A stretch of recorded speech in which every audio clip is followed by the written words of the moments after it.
भाई लगता ये है कि इस साल जो है ना गेमिंग वापस आने वाली है और अगले साल गेमिंग नेक्स्ट लेवल पे जाने वाली है। उसके पीछे रीजन ये है कि एक तरफ GTA 6 का लॉन्च जो है वो करीब से करीब उत्तर आता जा रहा है। वेल मुझे लगता है कि GTA 6 लॉन्च हो जाएगी अगले साल, बट उससे भी ज्यादा इंपॉर्टेंट बात यह है कि हमारे सामने अब लीक्स आ चुकी हैं कि अगली जनरेशन के कंसोल्स क्या होने वाले हैं। प्लेस्टेशन 6 की मुकम्मल डिटेल्स हमारे सामने आ चुकी हैं। प्लेस्टेशन की अगर आप बात करते हैं तो इसकी जब भी डिटेल्स आती हैं तो हमें इसकी स्पेसिफिकेशन और हार्डवेयर स्पेक्स का तो पता लग जाता है, बट जहां तक बात है इसके डिजाइन की तो कभी भी प्लेस्टेशन का डिजाइन इनिशियली लीक आउट नहीं होता। उसके पीछे रीजन ये है कि प्लेस्टेशन की जितनी भी डेवलपमेंट होती है वो सोनी एक खास डेवलपर डिजाइन के अंदर करती है और उसके बाद जब बिल्कुल लॉन्च के करीब जाते हैं ना तो प्लास्टिक का नया डब्बा बनाया जाता है और उसके अंदर वही कंपोनेंट लगाकर जो प्लेस्टेशन है वो भेज दी जाती है। यही वजह है कि प्लेस्टेशन के डिजाइन से ज्यादा उसकी हार्डवेयर स्पेसिफिकेशन मैटर करती हैं। अब आप सोच ही रहे होंगे कि प्लेस्टेशन 5 प्रो अभी अभी रिसेंटली लॉन्च हुई है तो प्लेस्टेशन 6 की बातें क्यों शुरू हो गई हैं। वेल 2027 के बिल्कुल शुरू के अंदर प्लेस्टेशन 6 जो है उसका लॉन्च जो है वो एक्सपेक्ट किया जा रहा है। अब इसके रिलेटेड काफी ज्यादा डिटेल्स जो है वो हमारे सामने ऑलरेडी आ चुकी हैं और इनमें से कुछ ऐसी डिटेल्स भी हैं जो कि कोई बंदा एक्सपेक्ट नहीं कर रहा था। पहले जरा प्लेस्टेशन 6 को डिस्कस कर लेते हैं, उसके बाद प्लेस्टेशन 6 पोर्टेबल की तरफ चलेंगे। अब जहां तक बात है प्लेस्टेशन 6 की तो इसके अंदर आपको मुकम्मल तौर पर जो परफॉर्मेंस है वो AMD के CPU और GPU से मिलने वाली है। इसके अंदर बेसिकली AMD का ही CPU और उन्हीं का GPU लगने वाला है।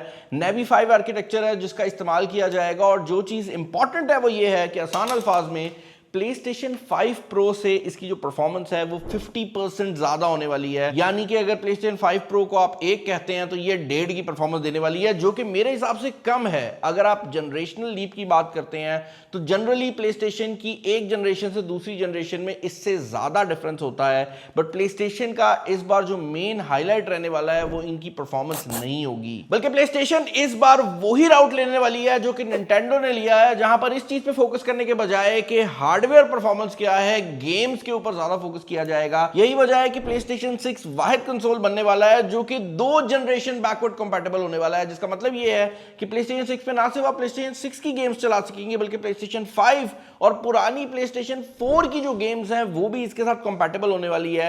एसेंशियली अगर आपको कोई पुरानी गेम पसंद आती है तो वो भी आपकी नई प्लेस्टेशन 6 के ऊपर चल जाएगी and there is a high chance कि अगर आप कोई पुरानी गेम नई प्लेस्टेशन पे चलाते हैं तो उसके जो ग्राफिक्स हैं वो भी थोड़े से अपस्केल्ड मिले। एक और चीज जो कि यहां पर 100% कंफर्म हो चुकी है वो ये है कि प्लेस्टेशन मॉड्यूलर डिजाइन के अंदर ही आने वाली है। तो वो जो लीक्स और रूमर्स आ रहे थे कि भाई प्लेस्टेशन 6 के अंदर हमें ब्लू-रे ड्राइव्स देखने को नहीं मिलेंगी, जो गेम्स हैं वो सिर्फ ऑनलाइन होंगी, तो भाई वो फेक थे। प्लेस्टेशन 6 के अंदर भी हमें उसी तरह का मॉड्यूलर डिजाइन मिलेगा जो प्लेस्टेशन 5 प्रो में आया है। यानी कि आपकी अपनी मर्जी है, अगर आप चाहते हैं कि आपने डिस्क ड्राइव लगानी है तो उसके सेपरेट पैसे दे दें और गेम्स जो हैं वो भी फिजिकल कॉपी के अंदर आएंगी। अब वीडियो अगर सिर्फ प्लेस्टेशन 6 के रिलेटेड होती तो मैं ना बनाता, बट वीडियो के अंदर एक और चीज है जो कि मेरे ख्याल से प्लेस्टेशन 6 से कई गुना ज्यादा इंपॉर्टेंट होने वाला है। और अगर आप मेरे से पूछते हैं तो मैं प्लेस्टेशन 6 को नहीं बल्कि प्लेस्टेशन 6 पोर्टेबल को खरीदूंगा। PS Vita और PSP के नाम से 2 पोर्टेबल कंसोल इससे पहले प्लेस्टेशन की तरफ से लॉन्च हो चुके हैं जिनके अंदर प्लेस्टेशन की गेम्स चल जाया करती थी, बट उसके बाद सोनी ने कहा कि ऐसा हम नहीं करेंगे, हम चाहते हैं कि जो प्लेस्टेशन है वो टीवी के साथ आप लगाकर खेलें।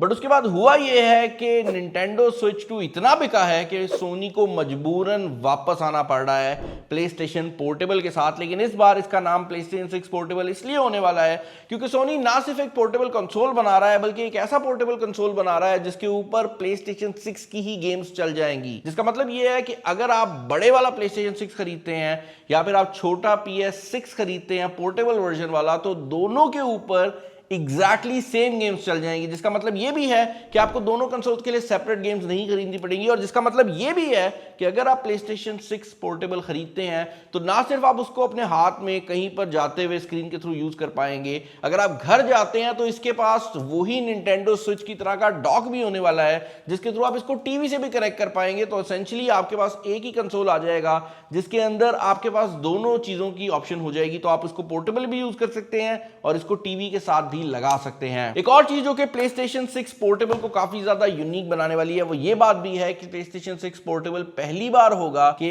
PS5 और PS4 की कंपैटिबिलिटी के साथ आएगा। जिसका मतलब ये है कि 2027 के बिल्कुल शुरू में हो सकता है कि हमारे पास एक ऐसा कंसोल आ जाए जिसको आप कहीं भी मूव अराउंड कर सकते हैं और उसके ऊपर GTA 6 out of the box चलेगी, क्योंकि GTA 6 PlayStation 5 पे चलती है।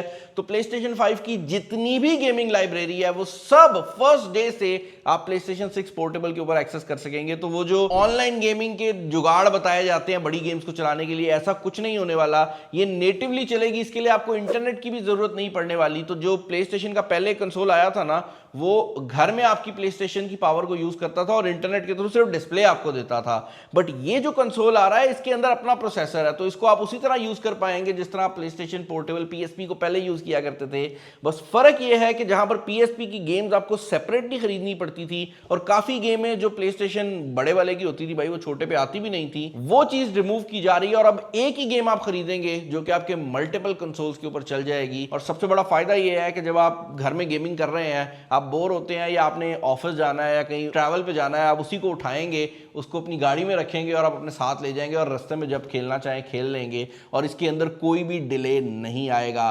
पर्सनली मैं बहुत ज्यादा एक्साइटेड हूँ PlayStation के रिलेटेड। उसकी रीजन ये है कि I think this is the right direction. मैं अपना Nintendo Switch मैंने ना वीडियो बनाने के लिए खरीदा था, बट आई रियलाइज्ड कि मैं PlayStation से ज्यादा Nintendo Switch को इसलिए इस्तेमाल कर रहा हूँ कि मैं कभी जहाज में होता हूँ मैं तब भी उसको यूज कर लेता हूँ, दफ्तर भी साथ लेके आ सकता हूँ। तो कहने का मकसद ये है कि आजकल किसी के पास टाइम नहीं है and I think Sony has finally realised कि मजबूरी है कि पोर्टेबल कंसोल बनाया जाए। बट मुझे कमेंट्स के अंदर बताओ कि इसके रिलेटेड आपके क्या ओपिनियंस हैं। PlayStation 6 में क्या ऐसा फीचर है जो कि आप चाहते हो कि सोनी डाले?